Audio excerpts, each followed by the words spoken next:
Blog Talk Radio. Beheading the Hydra of tyranny with the sword of truth. What is truth? How about not lies? Join Bazra, Parsons and David Lopez on the Truth Will Overcome Tyranny live podcast at 5 p.m. PST on Saturdays on blogtalkradio.com/the NWO will fail to discuss the big issues that the corporate media don't want to know about. That's blogtalkradio.com/the NWO will fail. Also check out our website at truthwillovercometyranny.com because only truth can overcome tyranny. What we got to say, fight the power. What we got to say, fight the power. Come on. Illuminati Exposed Blog Talk Radio.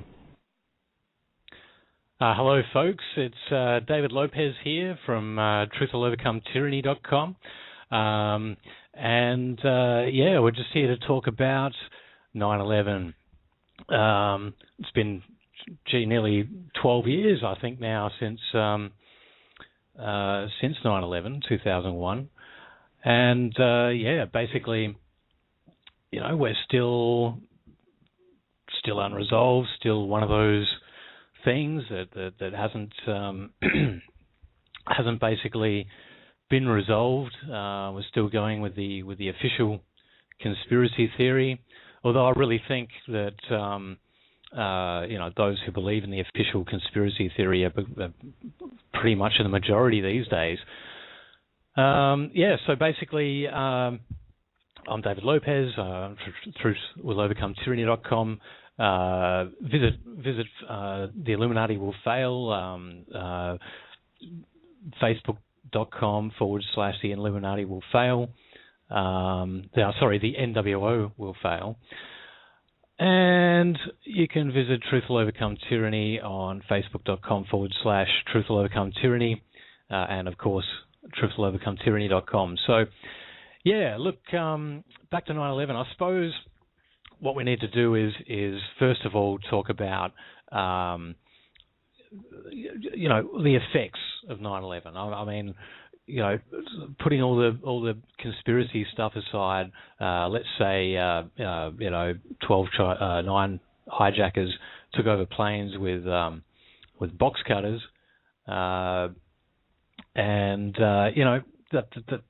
basically what's happened from then is we've got hyped up airport security across the Western world, pretty much the whole world.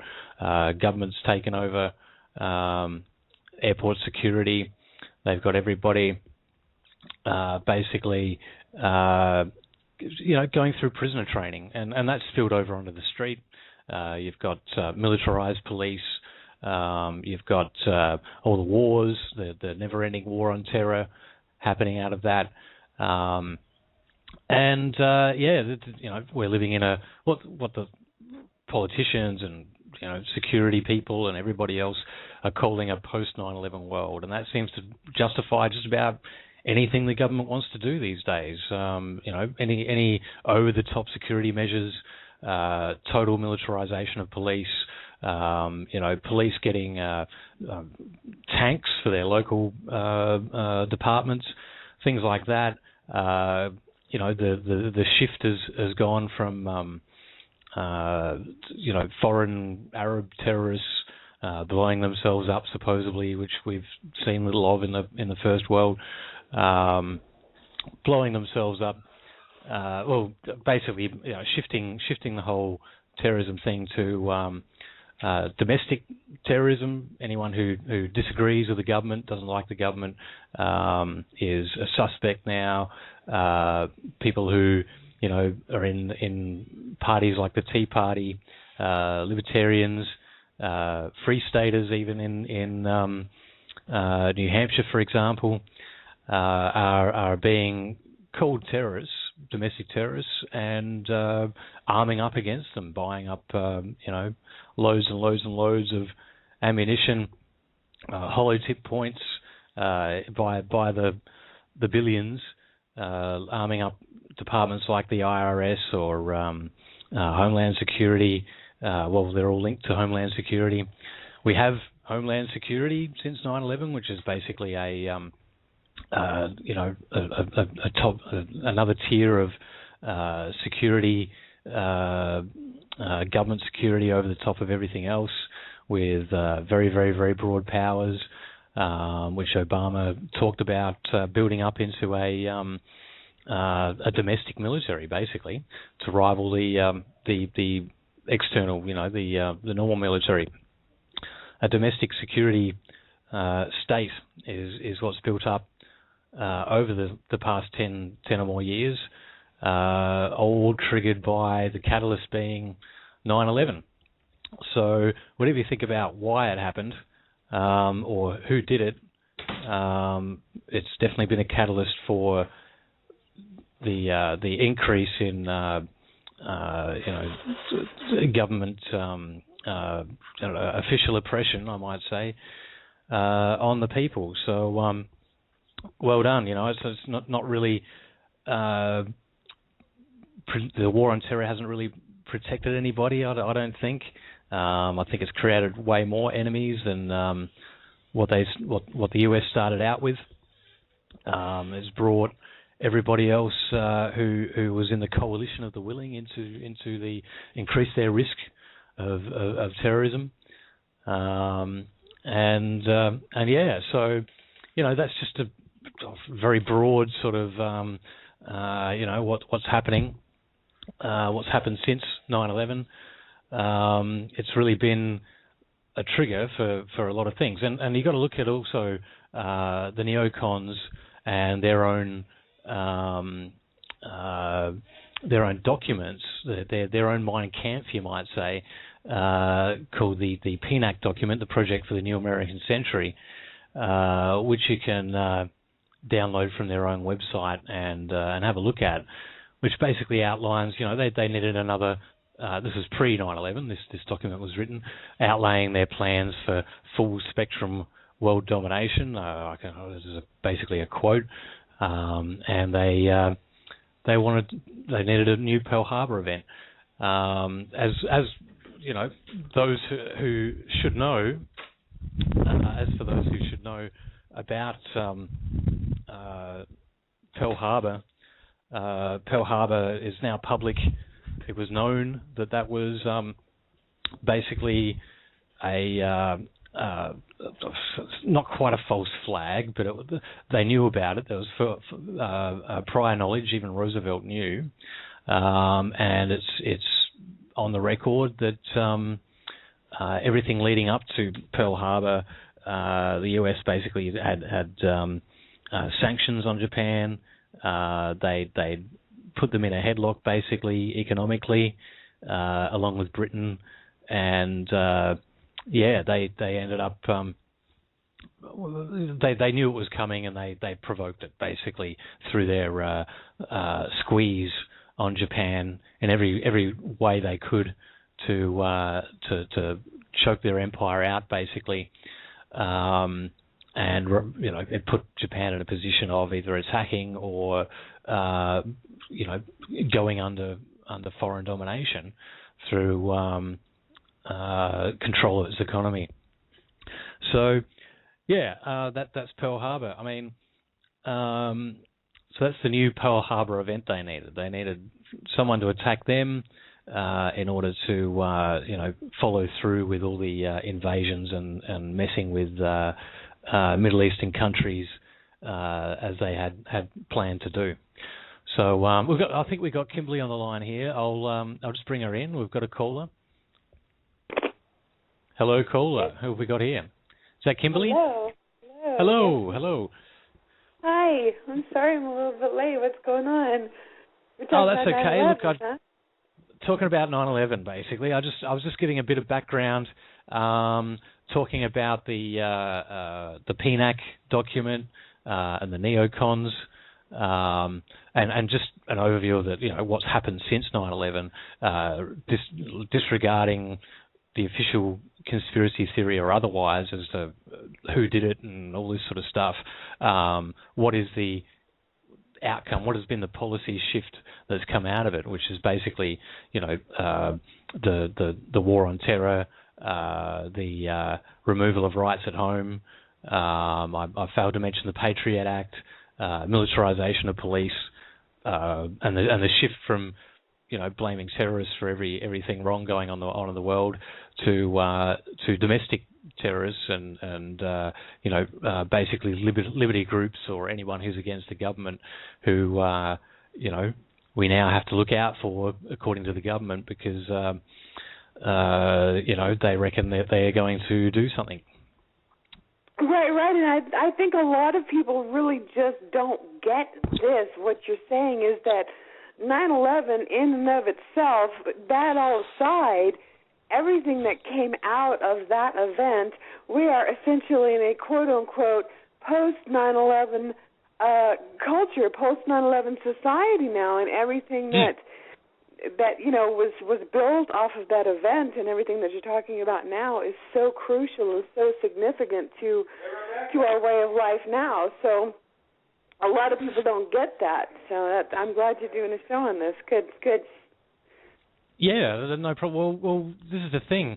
What I believe happens to a culture when they become a warfare culture is, it ends up on your front door. Any tyranny that you put up with for other people, whenever you sort of go, well, it's happening over there. They're getting the terrorists. They're yes, they're killing innocent people, but the effect is that they're killing terrorists, and that's good. They don't have any rights. They're terrorists and whatever. We're basically just going on the government's say-so as to who's a terrorist and who's not in the first place. And secondly, I really believe that putting up with that kind of thing, or allowing your government to do those kind of things, to commit war crimes, basically, is only going to bring it to your door one day. And I think that's coming. I think that in America, in Australia, in Europe and Britain, there's been a lot of, rights stripped away. If people don't feel that straight away in their personal life, they don't really care, and they should, because it will come to their door. It absolutely will. It absolutely will. And the moment that you stop speaking about things that matter is the moment that you start to see your freedoms and your liberties lost. And again, like you're saying, this whole idea of, they're terrorists, they don't matter. Guess what? One of these days you're going to have a problem with your government, okay? And you're going to be called a terrorist, and then you're not going to matter. And people got to get this. You need to speak up. It's not okay to go killing people under this guise of terrorism. This is ridiculous, and it will come to the door of every American, every Canadian, everybody. These are rights that are being stripped away. These are simple, basic human rights that are being stripped away. That's right, and I don't care who you are. I don't. Even if you are a criminal, okay, if you're a burglar or something, that person still has basic human rights, and they need to have due process of law to be convicted and then put in jail. I'm not saying that should be extremely difficult, but the burden of proof, is on the state to prosecute anybody. And as soon as you give them leeway and say, for this person you don't need due process, you don't need to do a jury trial, just make them disappear. If that makes your job easier. When you take that point of view or accept that point of view, then what's to stop the government just labeling you that bad person? Similarly to that bad person, they didn't need evidence for the other guy. Why should they need evidence for you? All they have to do is invoke terrorism, and that's it for you. Good night.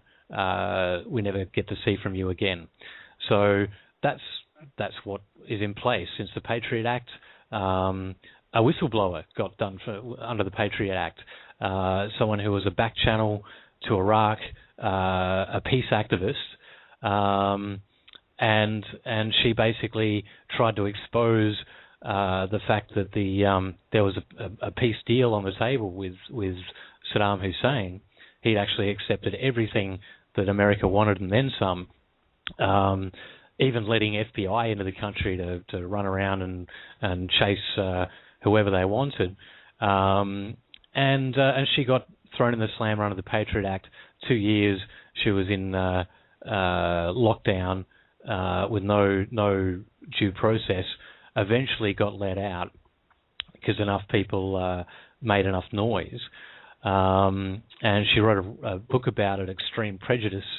And yeah, that's what you get. If you've got a Patriot Act where people can be disappeared, secret warrants, secret searches, secret trials, secret imprisonment, and everything else, I really can't see the difference between that and Nazi Germany or the Soviet Union or anywhere else that we generally point to as being really bad on human rights.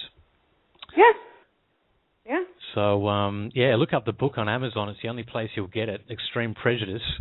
I'm just trying to remember her name, actually. I'll bring that up in a second. Anyway, so we've got another got an article to look at here. I found it on Collective Evolution. It's getting around a bit. 24 hard facts about 9/11 that cannot be debunked. And if you put in hard facts about 9/11, you'll find that article. So yeah, Kimberly, did you have anything to say there, or? I was having some internet trouble. I don't know what you started the show on. I was taking a look at some of the material, but I was late, so I'm here. As far no as, problem. do we want to talk about 9/11 itself, or want to continue to talk about the result of 9/11? Because there's so much to talk about either way. Which one? I'm a little more... There is. There is. I mean, that's the thing. Like, I'd like to go through some evidence during the show, some points about 9/11. But I think the fallout or the result is more important in a lot of ways. I believe that it was planned and it was an inside job. I can't believe that we're 10 years in, more than 10 years in, and we're still having this debate. It's like we're still trying to convince people that 9/11 was an inside job, or at least that the official story is complete junk, and was at best a whitewash and at worst a cover up. All right. Well, look, I'll just go from the first point on this article. One of the first. I was pulling some stuff up myself. Yeah, go ahead with some points on there, and then I'm going to grab some points that I've got here in front of me as well. You first. Okay, sure. Yep, no problem. All right. Well, point one. Basically, nanothermite was found in the dust at Ground Zero, peer reviewed in the Bentham Open Chemical Physics Journal. Niels Harrit. It just goes with a couple of quotes there. Thermite Bentham is a good search term to use to find that. So basically there was a peer-reviewed journal on this nanothermite that was collected from the site of 9/11, from the dust at Ground Zero. So nanothermite is basically used, apparently this is military grade nanothermite too, is used in advanced demolitions of buildings, makes them fall into their footprint. But the thing is that it reacts with steel, so not many things, certainly not jet fuel. Jet fuel can't melt steel. It doesn't burn hot enough. Any physicist, any engineer worth their salt will tell you that, or so an expert in thermodynamics. There was a hell of a lot of steel in that building, those two buildings, and they needed nanothermite really to weaken the structure enough to make it collapse. no building is really, no modern skyscraper has fallen through a fire. They'll burn for hours and hours and hours. There's been so many examples of that throughout history. They'll burn and burn and burn, leave the structure behind if they get to burn completely. But if you want it to fall in its own footprint, really you've got to do a demolition job on it, and nanothermite is really necessary to make that look as, to make it do that pancake thing. There's been debunkers out there. Popular Mechanics is one. Did an article where they did their model, computer model, to show how it would happen, but they didn't release the data from the model to make that happen, so we can't even scrutinize that. So that's point number one, the nanothermite deal. It was found on site. If it wasn't, then it might be harder to make a case about that. But also in the nature of the way it fell, you really got to question whether nanothermite would have to be involved to even pull it off physically. Okay, so then there's point number two. We got 1,700 plus engineers and architects support a real independent 9/11 investigation. Richard Gage is the founder. He made a movie, Explosive Evidence, Blueprint for Truth, AE 9/11. They did the mentions the Toronto hearings. It keeps the points made in this. It just gives you a bunch of quotes at the end to look up, basically. But AE 9/11 is the website, ae911.org, where you can go through all the statements by the engineers and architects who supported an independent 9/11 investigation. And it's important to point out that the investigation that did happen, the 9/11 Commission, you can get a hold of a copy of the complete 9/11 investigation, and there is so much omitted out of it. They left out a lot of people, a lot of eyewitnesses, didn't get to have their say. They didn't talk about WT7, but yeah, it's probably going to be brought up in the following points anyway, so I'm probably jumping the gun here. Okay, we'll move on to point three, the total collapse of WTC7 in 6.5 seconds at free fall acceleration. NIST actually admits 2.25 seconds, which is an incredibly swift collapse, if you ask me. Larry Silverstein used the term "pull it" on TV, saying that WT7 but it was a hazard, needed to be pulled. They didn't really. They must have had it already set up basically for collapse, because for demolition, because they pulled it that very evening, and they said it was a fire hazard. So, people running in to set up a demolition in a burning building, sounds pretty unlikely, and it seems that it was already set up for demolition. Well, yeah.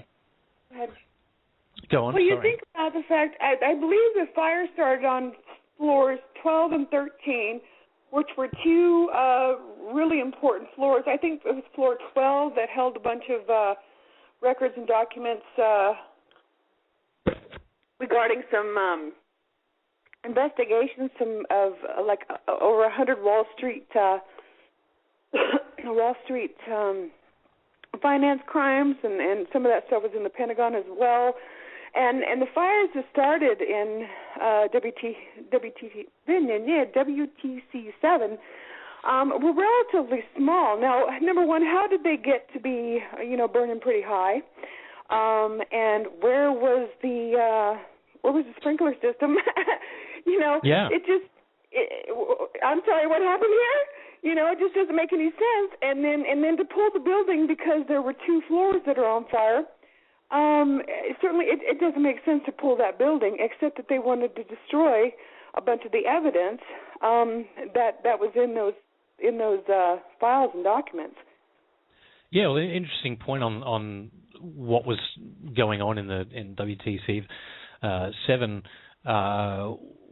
Basically, the day before 9/11, Secretary of Defense Rumsfeld announced that $1 trillion had gone missing from the Pentagon budget. Now, that was also being investigated from WTC 7. So, that, more questions. There was CIA located in there, FBI officers. There would have been a lot of investigations going on, a lot of paperwork on a lot of cases, and it seems fairly convenient for it to disappear. God, I'm just off the top of my head. I can throw a bunch of stuff out. I don't know if you'll find those in the facts that can't be disputed there or not. I pulled up some other facts, but just going off of memory because I looked into this several times. I mean, if you take a look at the holes, I believe it's the hole in the Pentagon. It's a nice little round hole, Yeah. The whole concept of the plane just disintegrated. There's no bodies. I think there was the problem with there's no bodies. parts, no wings. The wings should have broken off. Right. Yeah, and the part of the Pentagon that got hit was freshly renovated. They'd just done a whole lot of work on that particular section of the Pentagon. And then there's there's no footage or the cameras. There's no film evidence of that happening at all. They did release one bit of footage which was really poor quality and was missing a frame basically, which was the actual impact part. So that got doctored. So we... and who was it that crawled out the hole? I'm trying to think. Somebody crawled out that hole. Hold on a minute. Of the Pentagon? Yeah. Who was the guy that crawled out of that hole? Oh, shoot. I didn't know about that. I'll find it. I know there was somebody that crawled out the hole. That's all right. Well, in the meantime, I'll move on to point 4. Dick Cheney was in command of NORAD on 9/11 while running war games. He gave a stand-down order, and he said, of course, the orders will stand. Have you heard anything to the contrary? Was found in communication with Dick Cheney from NORAD. That was came out in testimony, Norman Menezes' testimony. There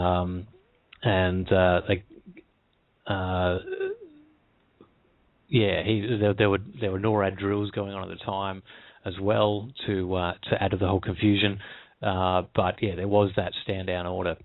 Now, as far as being hard evidence, that one, it's difficult. I'd probably have to look into that particular one a bit further to confirm my suspicion, which is, basically they were, that they had the drills going on at the time, and whether the stand down order was confusion or not, it's pretty easy cover to go, oh well, we were running drills and we didn't know whether it was real or not, and etc. So that it adds to the body of it all, but it doesn't quite come across to me as a smoking gun. Right. It was April Gallup, Pentagon survivor, that crawled out of the hole and stated that there was no sign of a plane. And that was out of the Pentagon. Right. And I guess he had probably a good view. To say that. Yeah. Okay, and then there's point 5. 6 out of the 10 commissions believe 9/11 report was set up to fail. These are the people that participated in the 9/11 Commission report. Co-chairs Hamilton and Keane say it was a 30-year conspiracy. That's interesting. The White House has played cover-up there's another quote from the one of the six. Max Cleland resigned, and yeah. So basically, even the people on the commission feel that they were obstructed. I believe the testimony from Dick Cheney and George Bush were done in secret, not under oath, and they weren't even given the opportunity to perjure themselves. Basically, it wasn't under oath, so they got to have a little secret session of testimony, which we don't get to hear. Just as one little thing that made that investigation a bit of a laugh. Okay, so then there's point 6. The FBI confiscated 84 out of 85 videos from the Pentagon. The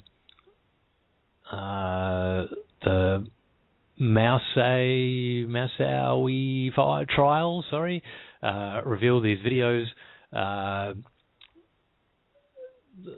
Released Pentagon security camera FOIA does not even show a 757 and is clearly missing a frame. So there's that point. Number 7, I'll move on to that one. Osama bin Laden was not wanted by the FBI for the 9/11 attacks. There's no hard evidence connecting bin Laden to 9/11.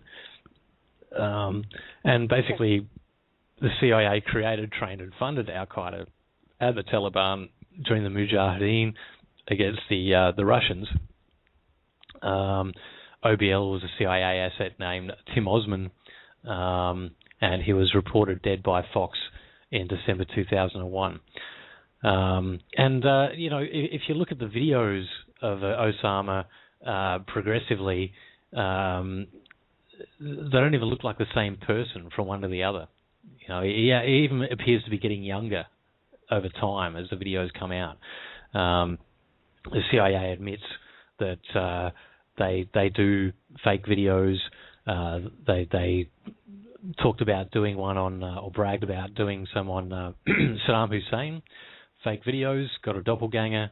They made videos of him having sex with children and all sorts of things. So anyway, that's part of their MO. It's something they do, and the OBL videos aren't very convincing when you look at them side by side. It's like this isn't even the same guy. So anyway, I've seen those comparisons. And also, the Bushes and the Bin Ladens lived in Texas at the same time. They've been hooked up. They are hooked up with several companies. The Carlyle company is one I remember off the top of my head, just in particular, but I believe there's one or two more. So, they've been buddied up for a while. There was that flight it was the only flight that was actually authorized to be in the air after this, where they took 140 Saudi nationals out of this country. They were picked up by FBIs and limousines and escorted to this plane, and they were flown out of here. Of course, they were flown out, quote unquote, for their safety.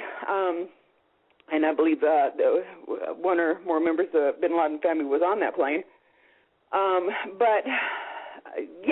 They've been hooked up for a very, very long time, way before this event. Yeah, and in the meantime, they were, 9/11. They were scooping up, goat herders and whatever else in Afghanistan, spiriting them over to Guantanamo. So, you would have thought that the Bin Laden family would have gone pretty much directly to Guantanamo on 9/11. But yes, they had the Bush and the Bin Laden family had a special relationship. They were in the oil business together, the construction business. It seems that they had more in common with each other than the rest of us. Right. So it certainly would make sense that they hand over the CIA agent and say, "Here, he's part of your family now." I mean, your name. Yeah, it's incredible stuff. Okay, and yeah, it was interesting that Fox announced Bin Laden dead in December 2001, but yet we caught them only last year, didn't we? We caught him last year and threw him overboard, threw him off the side of a boat. And right, the most wanted man in the world, and you have his body. And you know what I was reading? I was wondering why they claimed that what was the purpose? And they said it's because they didn't want they didn't want them getting his body and turning him into a martyr. So basically, that was the excuse. They got rid of his body so nobody could get his body and turn him into a martyr. Yeah, as if having his body would turn him into a martyr. You know, it doesn't, right. Doesn't and make of course, any sense. Anybody that thinks rationally realizes no body, no crime, right? Yeah. And of course, you have all SEAL Team 6 dead, so that's just it's a little more icing on the cake. You can't do an autopsy on fish food, really. Yeah. So anyway, what are we up to? We're up to okay. We got the videos. We've got Bin Laden wasn't wanted. Point 8 here. Hundreds of firefighters and witness testimony to bombs, explosions ignored by the 9/11 Commission report. 9/11 Commission report bars 503 first responder eyewitnesses. Explosions in the lobby and sublevels. It puts out a bunch of search terms. One of them here, Barry Jennings and William Rodriguez. Now, William Rodriguez, he worked as the janitor in one of the WTC buildings, or both of them, I think, and you should definitely check out his testimony, which was left out of the 9/11 Commission report. He is outspoken about what he saw on the day. He saved hundreds of people's lives as well, and he experienced an explosion in the basement, basically, to cut a long story short, and on upper floors as well, coming from above. But he definitely talks about an explosion in the basement below him, which was the very first explosion in I can't remember which building. I think it was number 1. And he let the firefighters in, and he had the only key to all the doors, so he was instrumental in getting a lot of people out. And then, extraordinarily, he ran out of the building while the building was collapsing, and was actually found under a massive pile of rubble. Not long after the collapse, he was basically trapped under rubble and got out. And anyway, extraordinary story. So I definitely look him up if you want to get some background on his testimony. Okay, point number 9. Hundreds of firefighters and witnesses. Hundreds of firefighters and witness testimony to molten metal ignored by the Commission report. Like you're in a foundry is a quote from one witness, and I believe that's on video. One of the firefighters said that. NIST John Gross denies the existence of molten metal. As of 21 days after the attack, the fires were still burning and molten steel was still running. As a quote from Leslie Robertson. So yeah, there's footage of that. There's big sort of flows of molten metal coming out of upper story windows, just pouring out like a foundry. And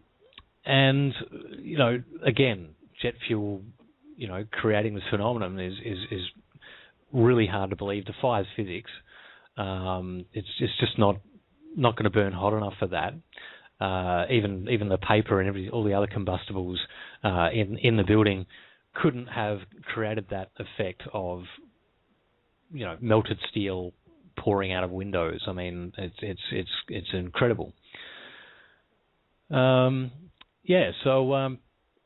by the way, the phone lines are open if anyone wants to call in. The number's 646-595-4861.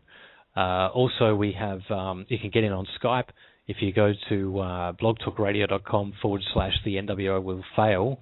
There's a Skype button, and you can hook your Skype in there and be a Skype caller. So anyway, just another thing on the side that I find interesting, anything conspiracy out there on the internet, more and more what I see happening when you start typing in, search terms related to 9/11 or different things like that. If you wanted to look up something on fluoride, what I'm noticing in Google is that the naysayers, the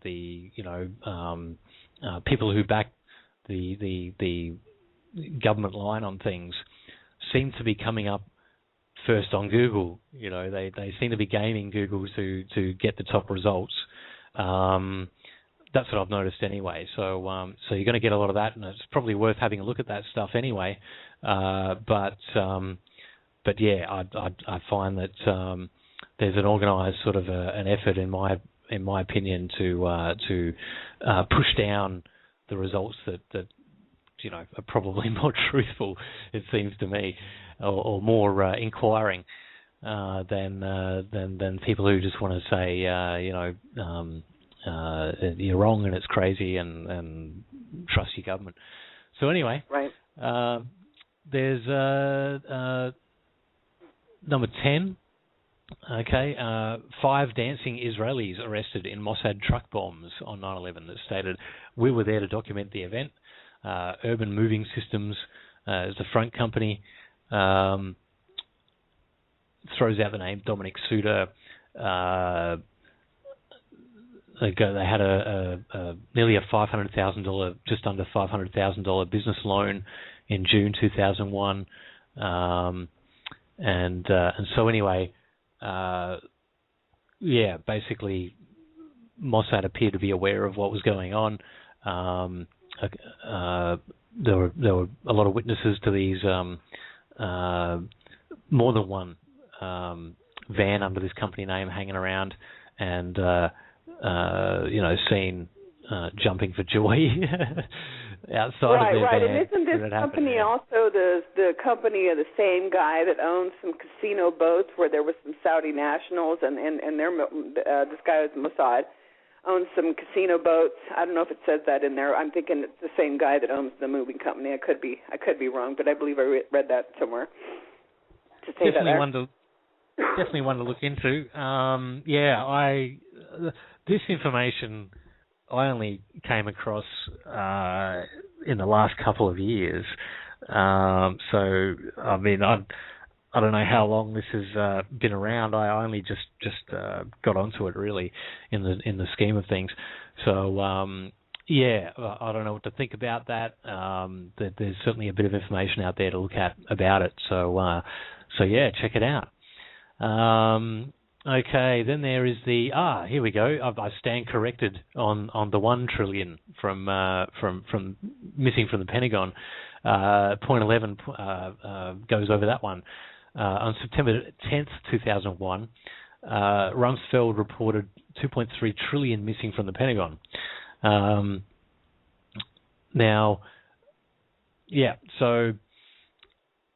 And then there's signatories of the PNAC document who attest to that. So basically, very suspicious. It's stealing money from the taxpayer to the tune of $2.3 trillion. That's a lot of money to just not be accounted for, just fall off the budget somehow, and oops, I left it in my other pants, sort of stuff. That's enough money to supposedly run the US empire for a year. $1 trillion would have done it. So, according to Ron Paul and other people, it costs about $1 trillion to keep the military going all around the world. 2.3 if that went into some black op or God knows what, drug dealing, who knows? It's a hell of a budget to be running on. Most of the government could be run on that much in a year. So anyway, then we got the point 12, 220 plus senior military, intelligence service, law enforcement, and government officials question the official story. And there's quite a few out there, either still in the government or retired, or retired CIA. You've got Sybil Edmonds, who has some pretty good evidence about foreknowledge of 9/11 and subsequent cover-up. She's got evidence of the. She was actually a translator for the FBI, and she was translating a lot of Turkish and Farsi intercepts of organized crime, and she basically came to realize that the government was working hand in hand with those people, arms dealers, drug traffickers, sex traffickers, you name it. Illegal weapons transfers to terrorist groups and stuff like that. So, check out Sybil Edmonds. She wrote a book called Classified Woman, which you can find on Amazon only. She's self-published. No one else could touch it. In fact, the FBI told her to redact the entire book, every word of it. Said you can't publish it. She said, screw you, I'm publishing anyway. I'm blowing the whistle on you freaks. So, then we've got point 13. Okay, just checking the phones. No one there. All right. Feel free to call in and throw your weight on the subject. If you've got something to say, questions, anything. All right, point 13. The towers were built to withstand a Boeing jet. I designed it for a 707 to hit, says Leslie Robertson, WTC structural engineer. Could probably sustain multiple impacts of jetliners. Like a pencil puncturing screen netting was Frank de Martini's characterization of the structure.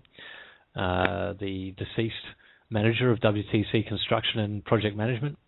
As far as a plane knocking a building over, that would not happen, says Charlie Thornton, structural engineer. So, it was built to withstand multiple jet impacts, yet both buildings within the same day, within about an hour or so of each other being hit, collapse like a pancake in its own footprint. Right, which is the path of greatest resistance. I mean, because it basically imploded on itself is what happened, and path of greatest resistance at pretty much free fall speed. Need we say more? Yeah. If that doesn't make you go, huh? It makes you go, yeah. Definitely. Okay, and that takes us to point 14, which I actually covered at the beginning of the broadcast. But this, we could go a bit deeper into it. The history of American false flag attacks. It's plenty of declassified documents. It's fact that the USS Liberty. The USS Liberty. That was the one in the just off the coast of Israel. Was attacked by Israel, the USS Liberty, and that went on for hours. And it seems that the Israelis knew what they were doing, and they were just hammering that boat, trying to make it sink, and it didn't sink. But then there's the one in the Maine, which was which started the Spanish War, it turns out that the US bombed their own ship and blamed it on the Spanish to get the war against the Spanish going on, which got America to take over Puerto Rico and the Philippines in the late 19th century. And it's now, it should well be common knowledge because it's documented fact that that was a false flag. Then we've got the Gulf of Tonkin, which started Vietnam, the Vietnamese War. That was also a false flag. That event never occurred, and it's basically been admitted that it never occurred, and it was basically used as propaganda to go and bomb Vietnam, and the whole Vietnam War came out of that. Then you've got Operation Northwoods. Now, this one gets raised a lot. I know that it didn't actually get carried out, but it was certainly proposed to the highest levels of government and was sought. They sought presidential approval to carry out Operation Northwoods, which was basically committing terrorist acts on U.S. soil and blaming it on the Cubans so they can invade Cuba and depose Castro. So those plans were written out, put in front of the president. John F. Kennedy said, "You get out of here, you crazy freaks! I'm not going to approve that," and it didn't go ahead.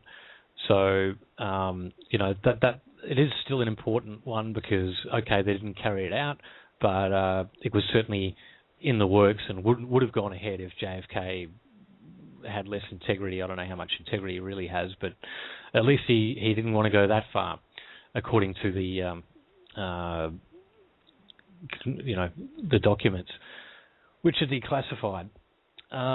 Then you got the OKC bombing, the Oklahoma federal building bombing. I would recommend a great movie. Actually, I got the DVD sitting right in front of me, which I ordered off Amazon. A Noble Lie, Oklahoma City, 1995. Very comprehensive on the Oklahoma City bombing and basically the false flag, red flags, I should say, on Oklahoma City being an inside job. Then we've got the 1993 WCT attacks. The culprits for that were assets, and if you look into that, you'll find that they were set up to do it. The FBI, I think it was the FBI, gave them the bombs. All but did it for them. They commissioned, I don't remember the guy's name, I don't have it in front of me, but they had commissioned a guy to basically go out and convince people to become terrorists, and supposedly it was a sting. It started as a sting to see if there was anybody out there that would be terrorists. And so they proceeded to recruit these people, this fellow that was under FBI direction. And then when they started to make the bombs, the guy went to his handler basically and said, "Hey, you guys are giving us real bomb stuff, And they said, "No, it's fine. Don't worry about it. Just proceed with the plan or whatever." And the plan was exactly what was carried out, which was the bombing in 1993. I just got just looking at the chat as well. The Maine happened in the Maine sinking. False flag happened in 1898, so it was just the other side of the 19th century. So anyway, that's right. So basically, I also mentioned the PNAC documents, the neocon project for the New American Century, is also mentioned in point 14, saying the neocons saying that they needed a new Pearl Harbor event. To roll out their plans for full spectrum dominance of the world, as they say themselves. That's not even paraphrasing. That's sort of how they characterize their mission. So, the 1993 attacks, OKC. You were talking about how the FBI tend to go out and recruit terrorists, pretending to be, a real terrorist organization or whatever. That's going on so much today. Like ever since 9/11, that's been the MO of the FBI on catching terrorists, and that is setting up, I guess you'd call a honeypot, going around and seeking out angry young Muslims and things like that, mentally disturbed or disabled people, drug heads and stuff, and then trying really hard to get them to do something, to actually commit a terrorist act, whereas they might have just been angry and talked amongst their friends about how evil the American empire is or whatever. They get a visit from these FBI folk who try to set them up, and it's happened over and over again. I mean, I can't tell you how many times it's been reported that this is how they operate in mainstream media. I've had people. Yeah, I've had the same thing happen to me where people have approached me and said, "Do you really want to get involved in the revolution? Do you really want to do this?" Right. Being on a page this size and talking about the things that we talk about. I completely believe that's true. And, of course, basically I just tell them, you need to walk away from me. But, I certainly believe that's true. And there's been times when I've gotten some contact with people pretty much suggesting that and just letting them know that's not my game. But, look out for people because it is going on. Don't be stupid. Well, when they... you're mad one day to... Go ahead. Yeah, when they basically, when you get approached like that, you pretty much know that they're working for the government. They're, they're trying to set you up, and it serves their purposes for people to actually carry it out as well. It increases the fear, and it gives them a bigger budget, and they get to.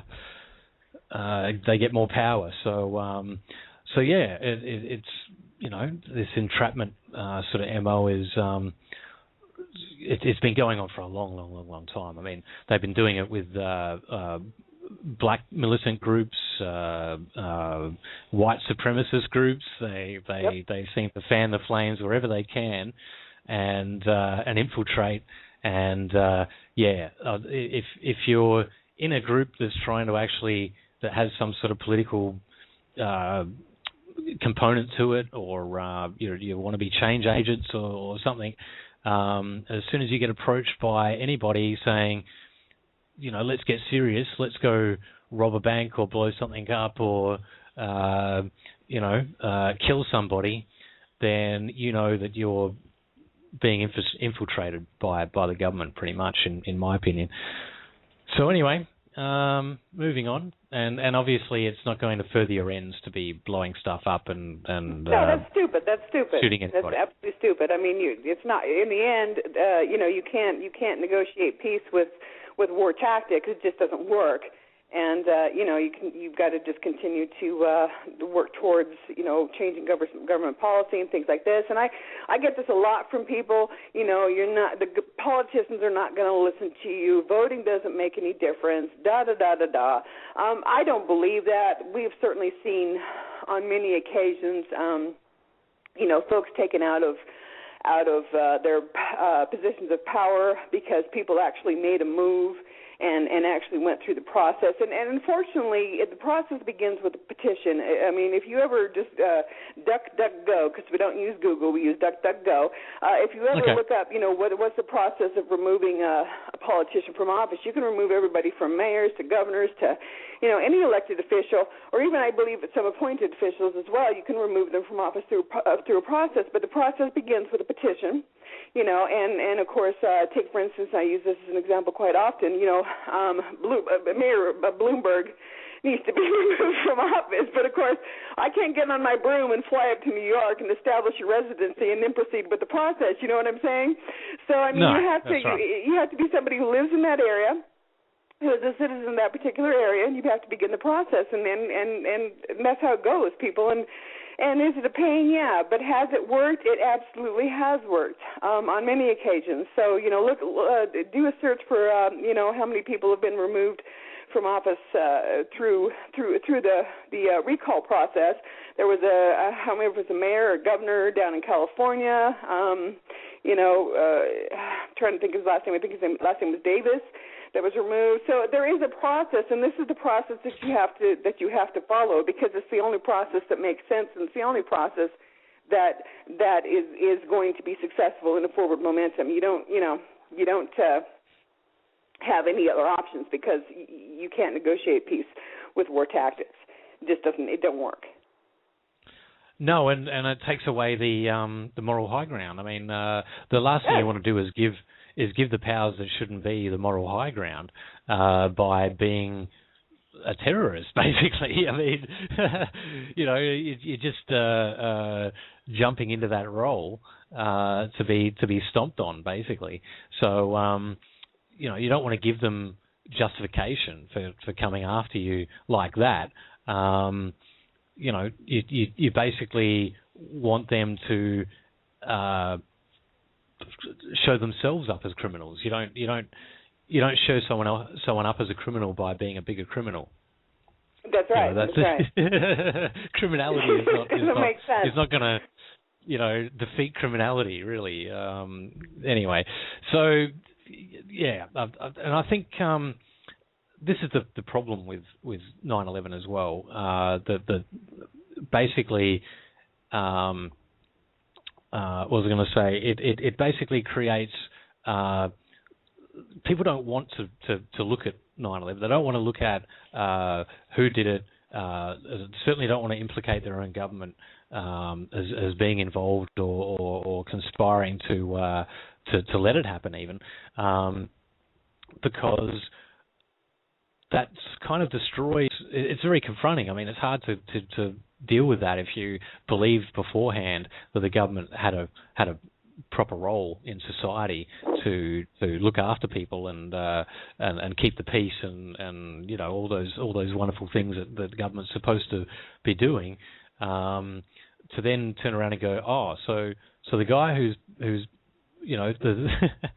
the entity that pays for my food stamps or is supposed to be protecting me or whatever the case may be, whatever you think the role of government is shattered by thinking that 9/11 was an inside job in any way, shape or form.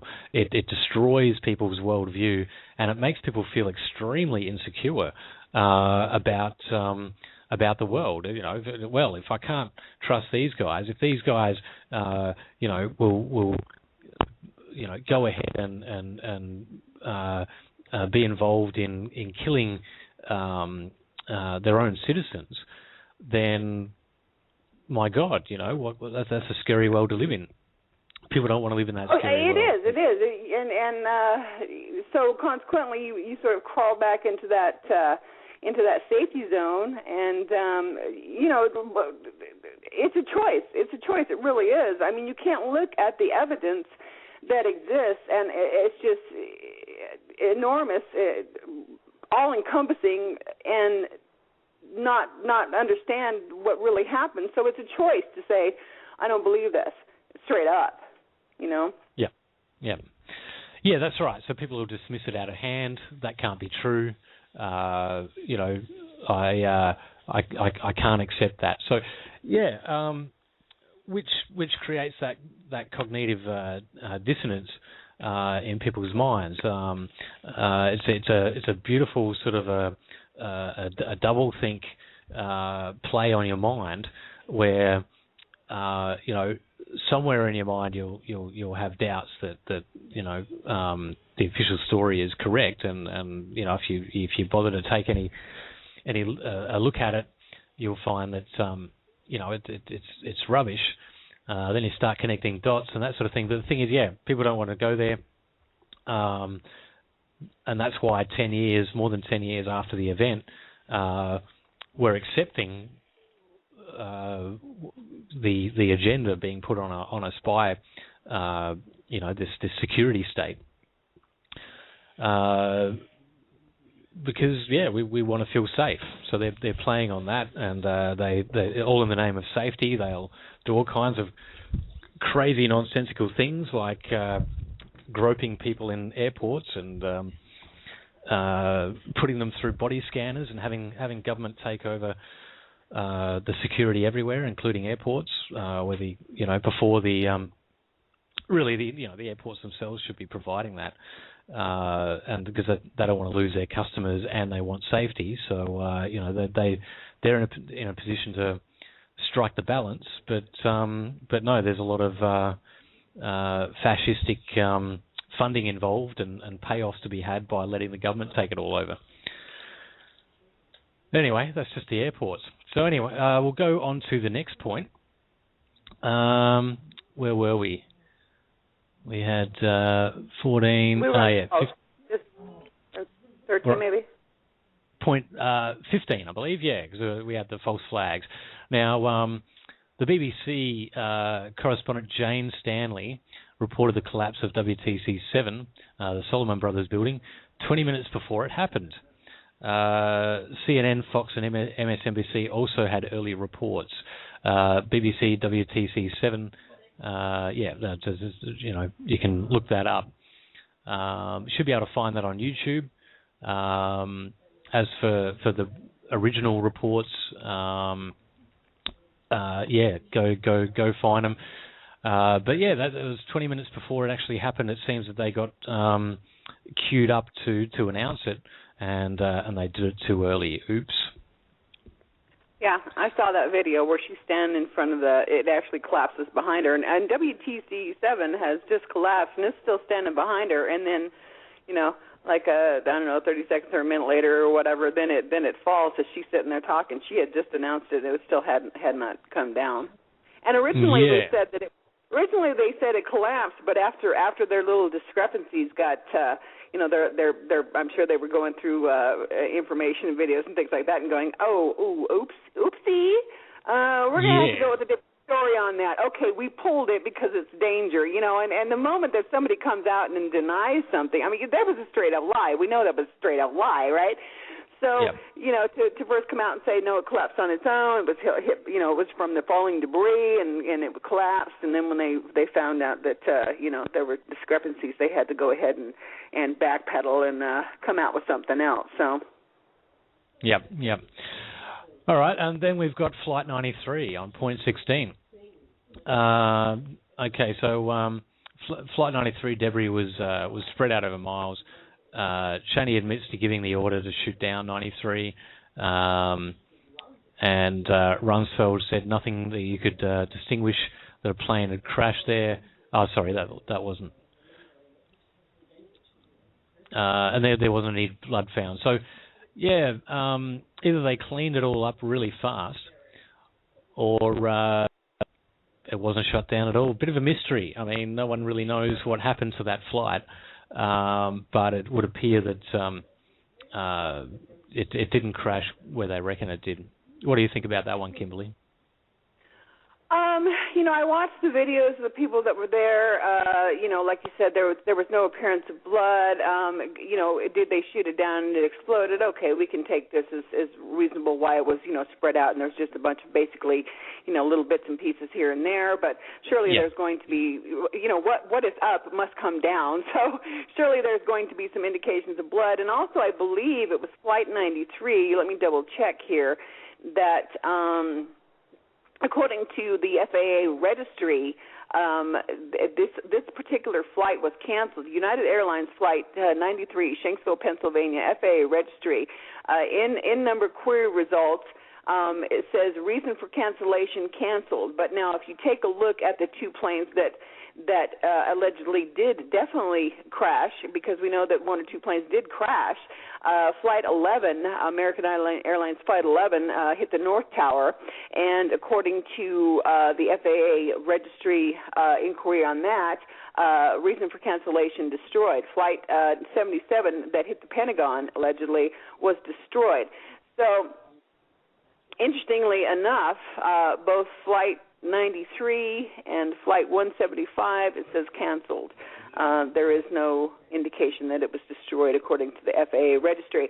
Now, I don't remember which one of these flights, according to, between I think it's NORAD and the FAA registry, there's a 47-minute discrepancy from the time that the wheels lifted off the ground. So this plane basically for 47 minutes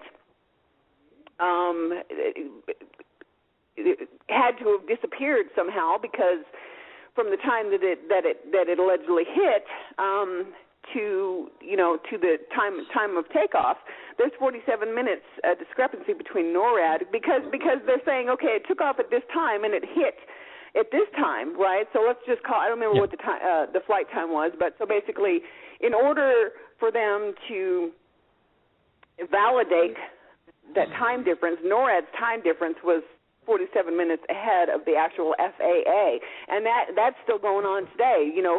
Whose records are incorrect? Well, NORAD's pointing at FAA. FAA records are on, but FAA saying no, it's 47 minutes discrepancy, people. Yeah. So there was the greatest air force in the world ever, and most sophisticated air defense systems. Could let that go on for so long without actually scrambling any jets. But anyway, there was a stand down. Right, and also, isn't it Marvin Bush's company that handles security over there at that base, and they also handle security for the World Trade Centers. A lot of people say, well, how did they get in there to get the thermite onto the beams and things like that? Well, brother Marvin Bush was in control of that company. So, I mean, there's so many other things that we can talk about in terms of the fact that they were running so many security drills, emergency drills there, and. Where was I going with this? And then there's just the ownership structures of all the companies involved from start to finish. I mean, when you start looking at that, there's so much. It's very interesting to find out who owns what and who's involved in contracting with which company. In the lead up and after. It's all cronyism. It's so tightly knit. I've spent a whole show just talking about all that stuff, and right. I know where I was going with this. So, yep. So this 47. I'm sorry, I apologize. This 47-minute discrepancy. They do say that there was a missile shot from one of those planes. Okay, so this 47-minute discrepancy was more than enough time to land one of these planes, retrofit it with a missile, and get it off the ground. So that's just interesting to note. Is it a theory? Is it a supposition? Sure. But, that 47 minutes that was missing is plenty of time to retrofit an airplane. Yep. So totally. Yeah, well, again, it's, we more questions than answers in most of these things.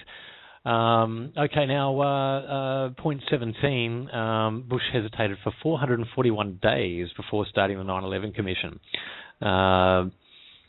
Okay. They put more money into the investigation into Monica Lewinsky than they put in that 9/11 Commission. They invested more money in Monica. A massive discrepancy there, yeah, definitely. What they'll spend money on and what they won't spend money on is pretty amazing. All right, so he did hesitate 441 days before starting the 9/11 Commission. The steel from the WTC site was shipped overseas to China, basically, which was all evidence. So the whole crime scene was cleaned up and sold off, basically, without even really, scraping the body parts off, to be honest. Okay, so then we had the 9/11 Commission was given extremely limited funds. Back on that point you make, 15 million was given to investigate 9/11. Over 60 million was spent investigating, like you say, with the Monica affair. So that consider that covered. 19, Bush said he watched the first plane crash into the North Tower on TV before entering the classroom where he read his goat book to the kiddies. The TV was obviously on, was informed about the second impact while reading My Pet Goat to the children, remained for at least 8 more minutes while America was under attack. So, yeah, pretty suspicious. He's doing a photo op, a PR thing in a primary school, reading a book, and he already knew about the first one, and kept going. So, don't know. It seems like he should have been shunted off pretty quickly, or at least put in the driver's seat or something. But I guess we all know that Dick Cheney was really running things, and Bush, was playing the fool most of the time. Well, exactly. I don't know what happened. I was reading a goat book to the kiddies. Photo op time. Yeah, it's pretty bizarre. It's pretty bizarre stuff. And again, Bush seemed to play the role of the court jester more than the president, while Dick Cheney, did the real stuff. I don't know how much Bush really was, in charge of anything. But anyway, then we've got the, and I love it how people go, so Bush did 9/11. Are you saying Bush did it? It's all about Bush, is it? He's a pretty evil guy. It's like, well, no, no, Bush didn't plant the bombs. He didn't he didn't hire the hijackers or do the, he didn't do any of that. And there's a lot of people involved there. Yeah. So wasn't just Bush.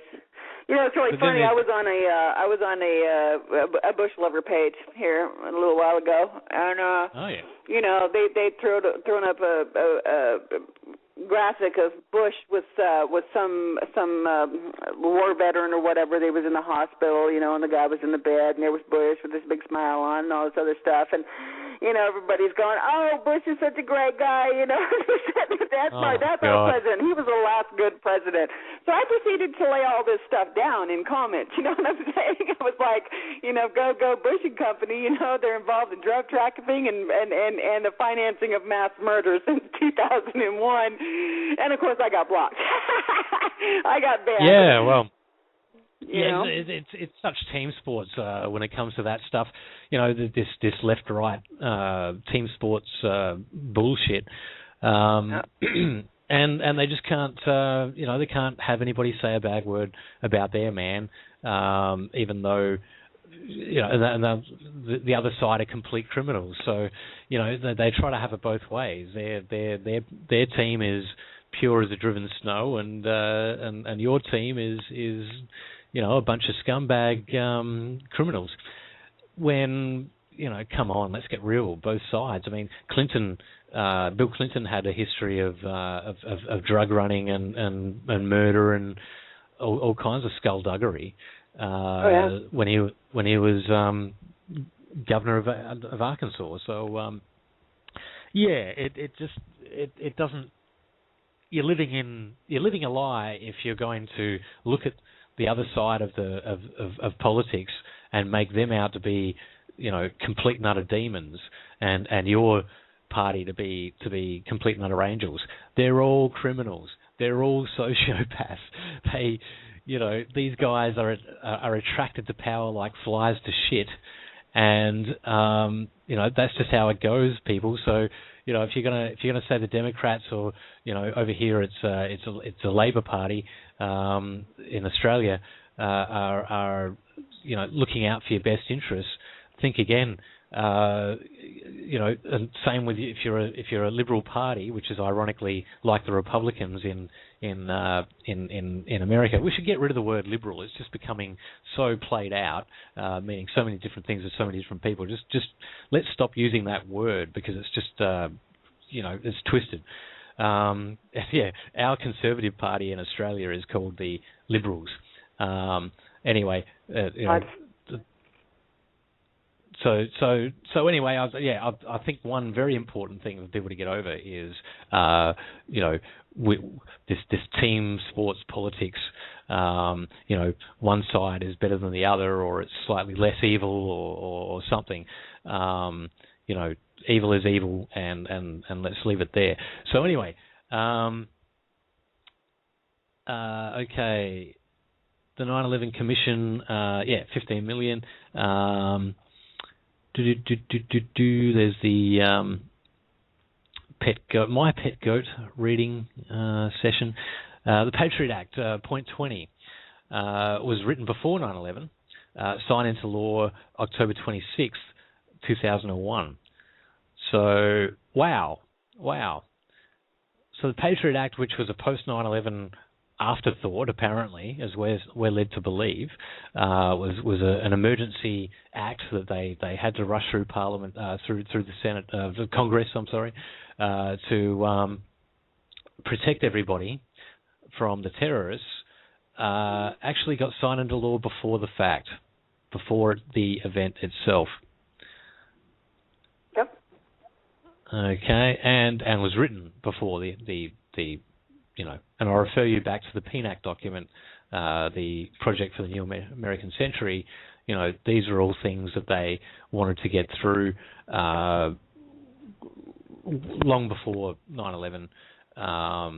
They wanted these powers. They wanted to take away people's rights and overturn due process so they could go ahead and dominate everybody. These things don't just suddenly happen.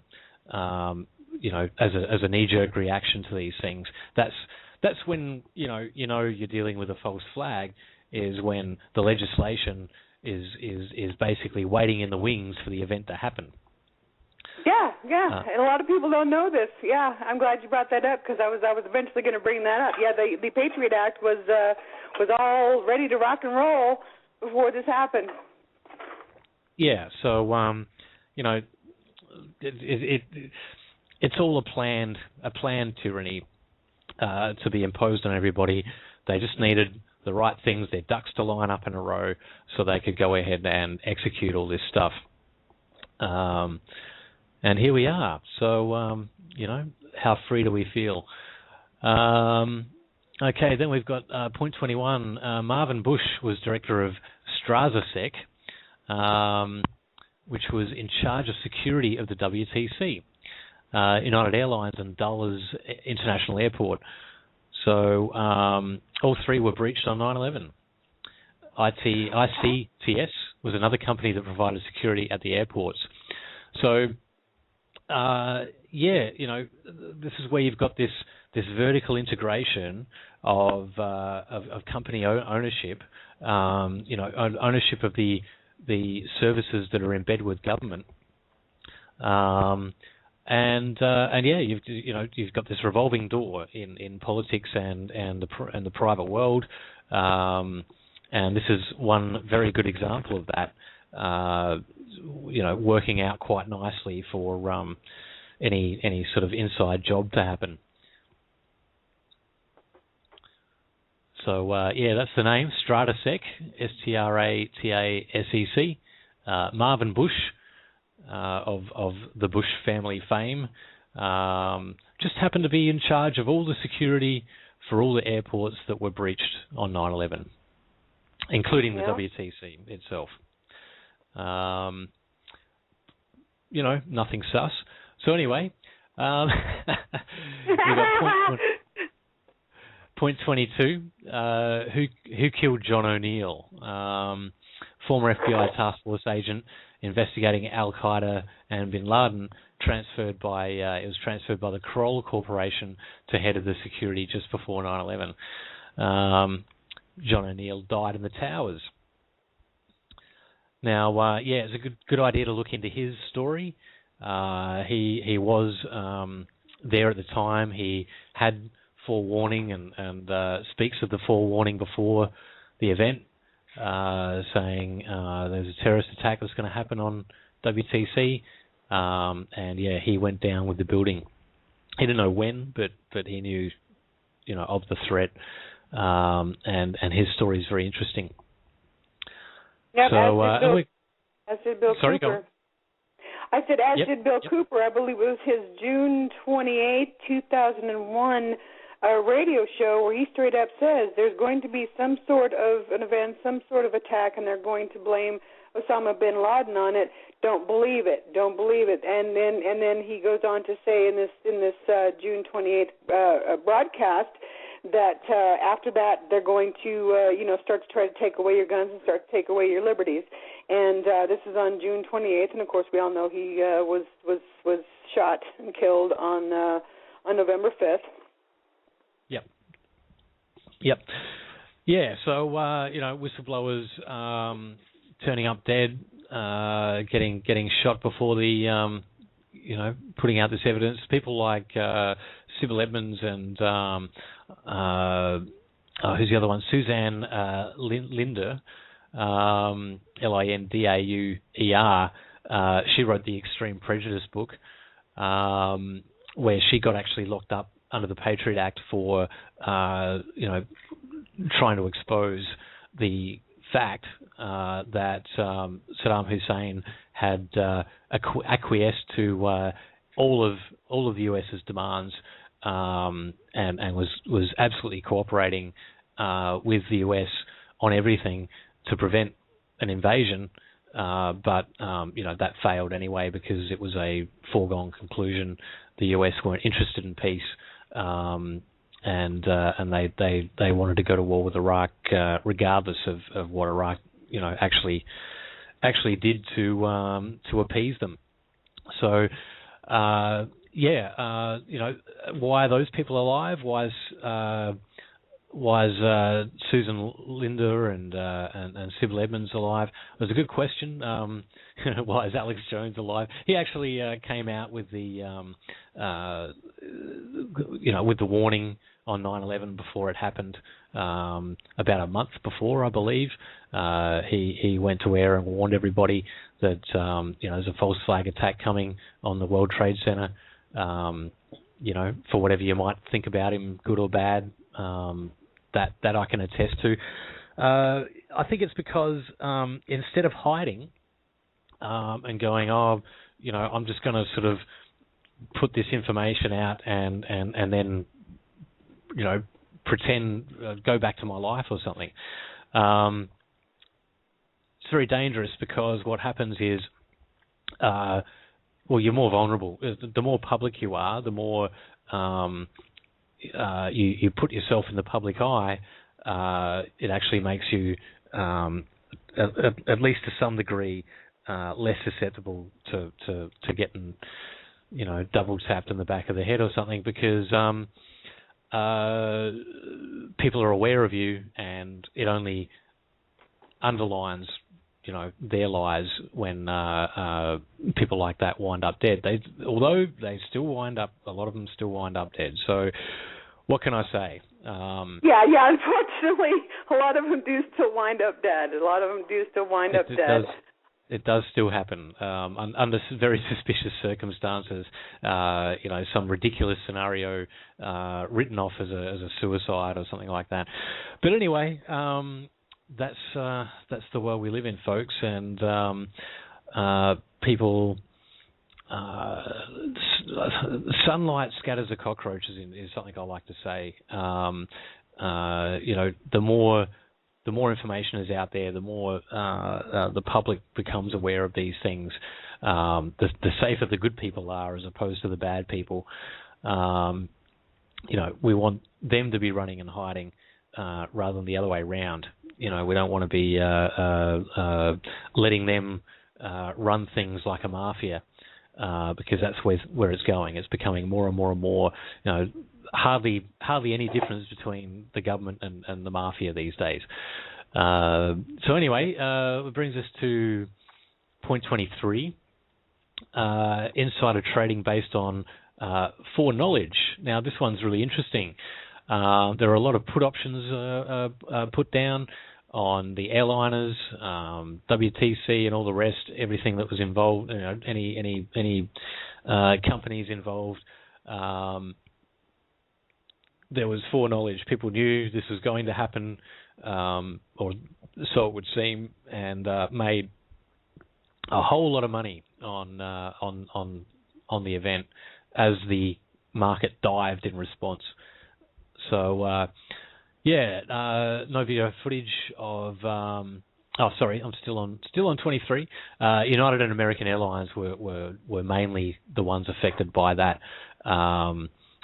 Massive put options of a volume that is pretty hard to comprehend if you weren't an insider, if you didn't have inside knowledge. And I'll put to you as well, I think I mentioned that people in Congress, people inside the government are immune to, they're in a very unique position as far as the market goes, because they make law that affects the market, and they're in a very good position, and they happen to know who's going to be assigned certain contracts before it happens, because they're part of the approval and that they're involved in that process. So they can make a killing on the market using their insider knowledge. So if you know that a law is going to come into effect and that's going to affect these companies negatively, well, or positively, you can trade either way based on that before it happens, and get yourself in a position to make a massive packet of money based on your insider knowledge. Or avoid a massive loss. Now, when you say that United and American were impacted, I would imagine they lost a lot of money, right? So in putting that out, so what we saw was rats jumping ship. Is that what we saw? Basically the value of their stock plummeted after the World Trade Center event. So these people made a lot of money on the downslide. So put options are basically or short selling is where you buy or borrow stock. So the stock's actually held in someone else's name, but you use your broker to borrow that stock, so you can trade on it for a period of time. And usually, it's day trading or something like that, where you for that market day you control a whole bunch of stock that you don't actually own, and then you bid it down, and you make a whole lot of money that way. So that's how people make money on a downward market. So there's that, and then there's the people that I guess they may have had own stock to begin with of those companies, and like you say, jump ship, but they could have made quite a bit of money while doing that if they sold high before the event, and then the event happens, and then those people who bought it were basically suckers. So that's in a nutshell, and that's another one that's worth looking into. There's a lot of records showing anonymous people, without actually being able to hone in on who owned that or who did those trades, which is interesting, because if you or I transfer more than 10 grand between each other through the bank, I can bet you that one of us is going to get, if not both, are going to get a phone call from the bank, and the government's definitely going to know about it. There's no doubt about it. They're going to be aware that you transferred more than 10 grand to someone else, and they're going to investigate you. An automatic investigation opens up. Now, if we look at this situation. Oh, we don't know who that was. We it's ridiculous with the level of surveillance of financial transactions that we have. I think you'll find that that they're perfectly aware of what people are doing on the stock market, and for them to say, oh, it's beyond us to that would breach these people's privacy and whatever else. What a load of crap.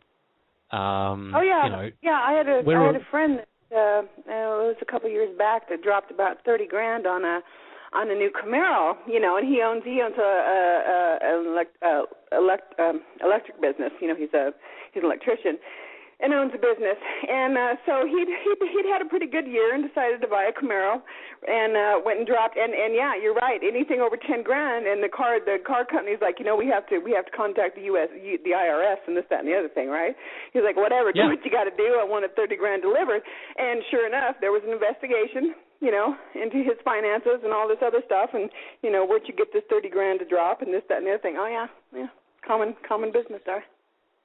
Well, absolutely. I mean, if you're driving down the road with too much cash on you, and they get sight of that, they'll just presume that it's drug money and just take it off of you, and let you fight to get it back. So the point is that what you see here is big guys.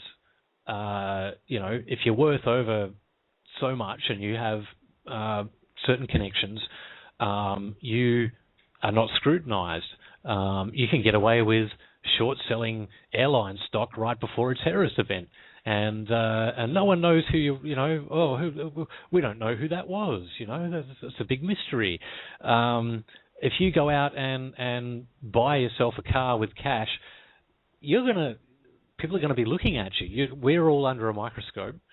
But there's certain people who aren't, who mysteriously get away with these things because we don't have that kind of ability to watch what people are doing. Yet the evidence, we've certainly found since that they have since 9/11 that they have all kinds of capabilities, and they've been using them since way before 9/11. It's just now that they can come out and say, "Oh yeah, we do all this without warrants, and sucks to be you. We're the government. What have you got to hide? Why don't you tell me that?" So the people that really have something to hide just don't tend to be getting looked at all that much, and it seems so hard to bring any evidence against them. The rest of us, sorry. You're peasants. Any conspicuous wealth on your behalf is, it's like a runaway slave or something. Anyway, that's not funny, but it is. Yeah, well, it's pretty much, inconspicuous wealth. We don't know about that. We didn't get our cut. Slaves can't be going out and just buying Camaros with cash, there must be a drug dealer. So anyway, I think that bears a bit of reflection that there's two sets of rules here. There are those that get all kinds of immunity because they're connected, because they came out of special wombs, and then there's the rest of us who we're all under suspicion, even if we don't give them any reason to have suspicion. They don't even need a complaint. You're all, getting watched, and as soon as you look like you're breaking out of the system, if you're not paying your cut or you're not serving the system the way it wants you to, well, it's they're coming after you, and they're going to destroy your life. So I'll make you pay everything you're worth just to clear your name. Okay, well, point 24, that's where we're at now. 24 out of 24. At least 7 of the 19 listed hijackers are still alive. No video footage, that's according to the BBC. No video footage of the 19 hijackers or passengers boarding the 4 planes has ever been shown. That's not really smoking gun. But anyway, not having footage of something. Pilots of the 4 planes never squawked the hijacking code. Alive hijackers, ACARS. What is that? Anyway. And check out Pilots for 9/11 Truth on that one. Basically, there's a lot of pilots speaking out. They don't believe the official story that these undertrained hijackers who couldn't handle Cessnas basically could pull off what they did. Right, exactly. Yeah, they were. Yeah, I'm glad you bring that up because there's a gentleman by the name of Captain Russ Wittenberg, U.S. Air Force, who states, I flew the 2 actual aircraft which were involved in 9/11, flight number 175 and flight number 93. I don't believe that it's possible, like I said, for a terrorist to train on a 172 and then jump into the cockpit of a 757, 767 glass cockpit, vertically, laterally navigate the aircraft, and fly the airplane at speeds exceeding the designed limit speeds by well over 100 knots. Make high-speed, high-bank turns exceeding probably pulling 5, 6, 7 Gs, and the aircraft would literally fall out of the sky. I couldn't do it, and I'm absolutely positive that they couldn't do it. So you're talking about a gentleman who says that in terms of the vertical and lateral turns that these planes allegedly made at the alleged speed that they were going, it's not even possible. The aircraft would just literally fall out of the sky. And then there was another one that talked about the actual drag on the planes at that particular height is not even possible for them to be going that speed. No Boeing 767 could attain that speed at 1,000 feet above sea level because of the parasitic drag. So, it's just not doable. And of course, they had to claim that they produced the speed. Who said that? That was let me see if I can find out who said that about the parasitic. John Lear's 9/11 affidavit and the physics of flight. So, what did I start to say? Come on, brain. Well, it's pretty. It's quite an impressive maneuver indeed, and I think that for professional pilots telling you that they wouldn't have been able to pull it off, or it was physically impossible. I didn't know. I didn't realize that it was physically impossible what they pulled off. It seemed highly unlikely, and my thought was that perhaps it was computer controlled. It was remote controlled. The whole maneuvers that were done to take it off course and then fly into the trade centers the way they did. But yeah. Look, I'll put it this way.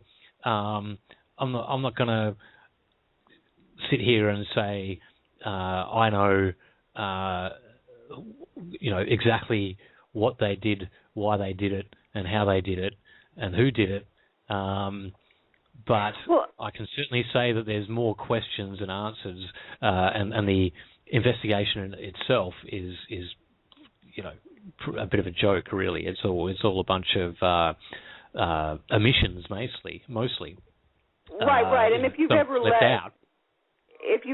read that 9/11 report, it's utterly ridiculous. I know what I started to say. So I think they're claiming that these planes were going at the highest speed possible, and I think that was for them to be able to validate the impact, which created such an impact to take down buildings which were designed to withstand this kind of thing. Well, they were going almost 600 miles an hour. You know what I mean? Because in reality, what they're claiming is not even possible. So were these planes doing? I think it was 595 was the speed or something like that. I know it was through the roof. And I think that's sort of their validation to with such a huge impact that these buildings came down. They couldn't withstand what they were built for, kind of thing. I think is probably what the assertion is. But Yep. So I guess just to bring it back a bit to the broader spectrum of things, we have 9/11 has been used as a pretense for a lot of really bad policy. I mean, policy that before 9/11 was really unthinkable. I mean, the militarization of police, the getting rid of due process, making exceptions to the legal process for so-called terrorists.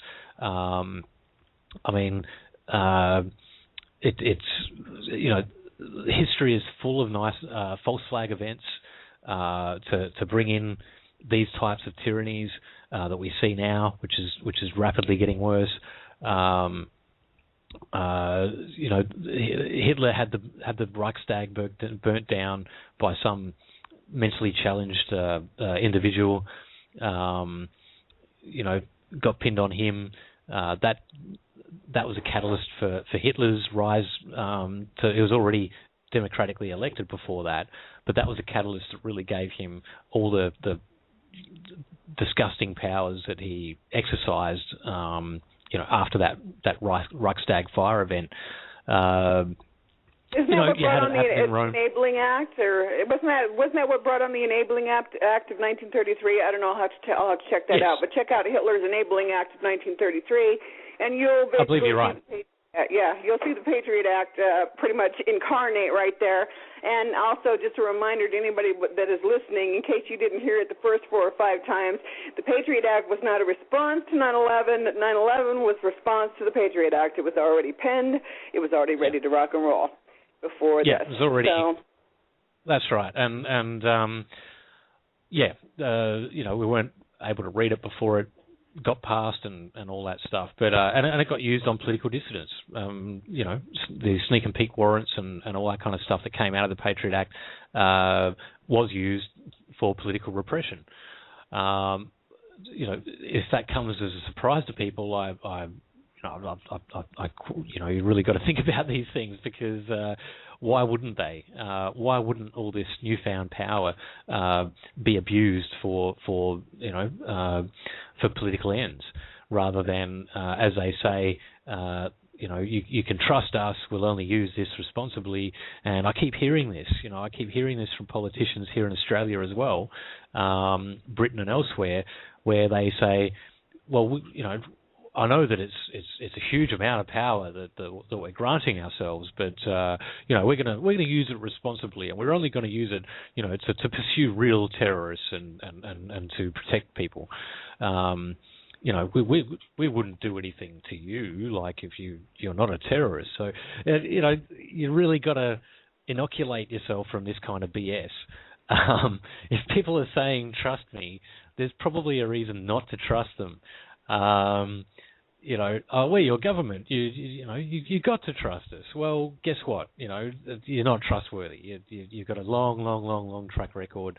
All the people in high positions of authority, they've got something on them. There's something they're pretty dirty. Take a look at some of the history of some of the most powerful people in the world. Ben Bernanke being one of them. Ties to Murder Inc. We're talking mafia. We're talking one of the most brutal mafia gangs there were, Murder Inc. Take a look at that, people. He's got some ties back there. It's a family tradition. I believe Feinstein as well, family tradition.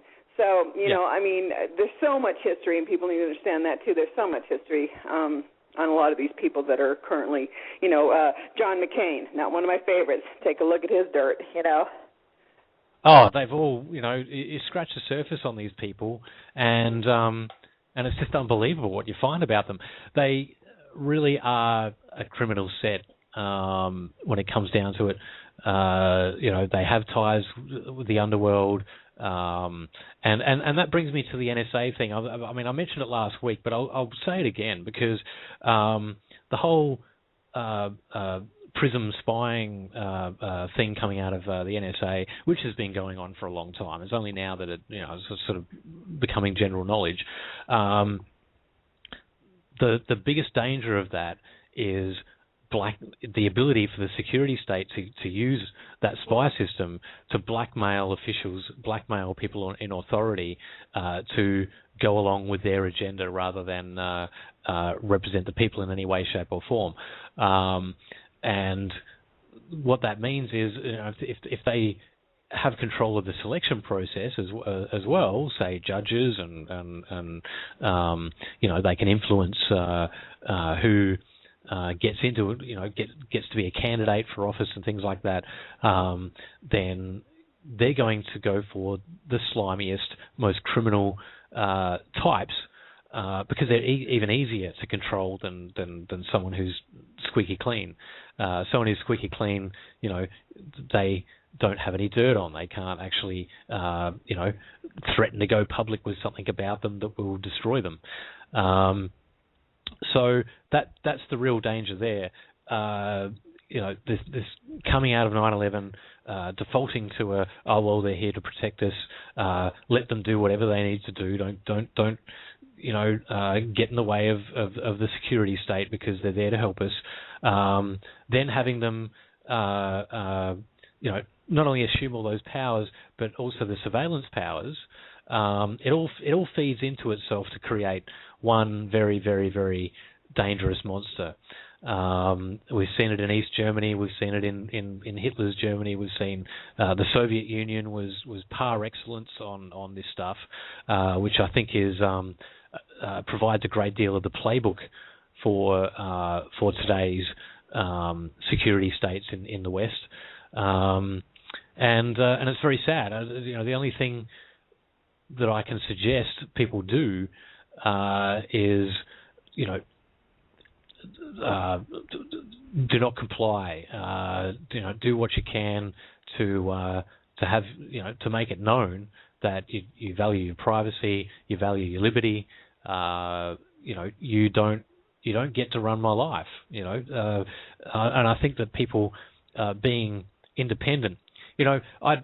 I did this a while ago. I declared my independence. I got this from Ernie Hancock. So props to Ernie Hancock from freedomsphoenix.com. I declared my independence. There's no government forms. It's very easy. I raise my right hand. I say, I, David Lopez, declare my independence. Done. Okay, that's how easy it is. Now, that's the first step. I believe is to at least in your own mind, declare your own independence. Don't let them occupy your mind as far as keeping you in fear, keeping you subservient, not feeling that you have any right to speak out. It starts with getting the man out of your brain, at least to that extent, and saying, no, I'm a human being, I have value, and I declare my independence from this criminal government. That's where I sit anyway. I know people want to influence, reform things from the inside, and that kind of, good luck to you. And I would definitely not hold that against you. I think a lot of, especially at the local level, I say forget about federal government. Federal government is just too far away, monolithic, and is just not. It doesn't represent anybody down at the bottom. It doesn't, I can't see how it can. If you can get some control over the government at the local level, then you've got some sort of what means to rebuff federal levels of government from interfering in your life, that's not a bad thing at all. And you were saying, Kimberly, there's been some successes there. Yes, there has been, and I agree with you. I mean, it's an all-encompassing effort, both on a personal level, and really has to start there. And we know that's really common knowledge. It starts with you. It starts with the person in the mirror, and maintaining your independence and declaring your independence. And then moving on and working towards trying to help others. And there's so many different ways to do that. There was a place, Garden of Eden, I believe it was called. I think it was down in Texas. and just got raided by the police. They claimed that there was, marijuana being grown there and this, that, and the other thing. Well, first of all, they didn't find anything illegal. And not that this is the best example to use, but really, these people were down there. They were teaching, a number of different classes on survival, teaching a number of different classes on, personal growth. They would have, movie nights there for their community and things like that. And it's really important that communities start to get together in these types of collectives. And you get support in so many different ways, and find support in so many different ways. And this is certainly one of the best ways that communities can start to get together and try to support each other. And I certainly look for the Garden of Eden to come back and do what they're doing, and to be successful. And certainly we hope the best for them. But you've got to start with this idea, and then, of course, we all know, at the risk of being cliche, knowledge is only power if you use it. So, yep. Knowing what's going on around you and knowing that there are options, understanding that there are options. I believe it's New Hampshire that's they've got a thing going on where what's it called? They're becoming the Free State Project. Yes, the Free State Project. So, that's something to look into and to get some ideas on how you can in your community and your area, whether it be, United States or any place else, some ideas on how to become a little bit more sovereign in your existence and a little bit more self-sufficient, less dependent on the government. Yeah, well, I've looked fairly closely at the Free State Project in New Hampshire, and I find it fascinating. Basically, they're trying to attract as many people to the state of New Hampshire as possible, pledging to work together in whatever way they can to realize freedom in their own lifetime, and by concentrating liberty-minded people in the same place, which I find really interesting. I'd love to rock up to one of their Pork Fest. They do a bunch of festivals. The Porcupine Festival is one of them, which happens, I think it's every July every year. So anyway, check that out online. Freekeen.com is another. That's KEENE.com. Yeah, they're really worth looking at, and they have a lot of ideas. They've got Bitcoin-based charities operating there, and all kinds of great stuff. So and they're having a lot of success taking over certain positions in local government and get laws passed. They actually got a law passed that forces judges to inform juries about jury nullification, which is a pretty interesting concept, which I didn't really know about until the folks at the Free State Project were started talking about it, which is that juries have the ability to nullify a law if they find it to be misused, or if the defendant, if they just think the law is itself is stupid. So people have got off for marijuana possession charges and things like that through that jury nullification law, but the juries themselves don't usually know anything about it, and so this actually makes sure they're informed of that. That's one small victory that's happened over there. Okay, back to 9/11. Look, I suppose it's a very confronting thing to feel that elements within the government would something like that would callously set up a situation and to kill a lot of people to basically get an agenda through. But I think people need to look at it and look at the reality that comes out of that, and realize that you can't take for granted that people in government are just there to look after you and be good people and have your interests at heart. don't get into the mind games of you are the government, the government is the people, blah, blah, blah. It's not true, and there's enough evidence to support that. It's a fantasy to think that that's the case. It'd be nice, but again, you've got to live in reality and adjust your thinking accordingly, so that you don't get conned and end up being a victim of government rather than a free and independent, critical thinking human being who takes responsibility for themselves. But anyway, that's the end of the show. I think we've filibustered this one out nicely. We should see Bazra. I think we'll be able to get Bazra on next time, although, that's a whole other story. The internets, for him, seem to be withheld. I've actually gotten involved with trying to get it back on for him to get to the bottom of what's happening. I just ended up throwing my hands in the air saying, all right, let's make a complaint. I want a complaint number for his internet, that is, and I want all the records of the account, every note, every interaction, everything. Send it to me, because I don't get what's going on here at all. So anyway, that's Bazra's story in short. We'll probably fill you in on a bit more of how that comes out.